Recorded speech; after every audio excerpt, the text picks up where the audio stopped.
இப்ப சமீப காலத்துல ஒருத்தங்க வெளிநாட்டுல இருந்து இங்க குழந்தை பிறக்க வந்தாங்க. டாய்லெட்ல போய் சும்மா உட்கார்ந்து இருந்திருக்காங்க.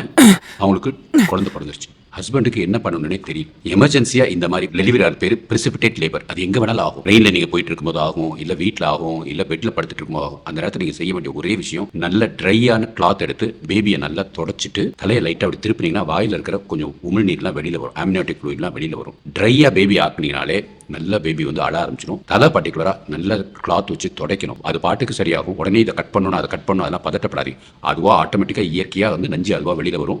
நஞ்சு வெளியில வந்துச்சுன்னா கர்ப்பப்பை வந்து கன்ட்ராக்ஷன் ஆகிறதான்னு நல்லா கையை வச்சு அமுக்கி விடுங்க. கையை வச்சு அமுக்கி விடுறது பெண்கள் நீங்களே செய்யலாம், இல்லை உங்க ஹஸ்பண்ட் செய்யலாம். செய்யும் போது கர்ப்பப்பையும் நல்லா சுருங்கிடும்.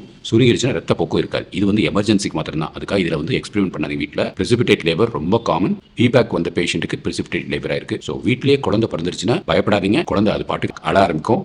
ஆம்புலன்ஸ் கூப்பிட்டு அப்புறம் ஹாஸ்பிட்டல் போய் ஃபுல்லாக செக் பண்ணிக்கணும்.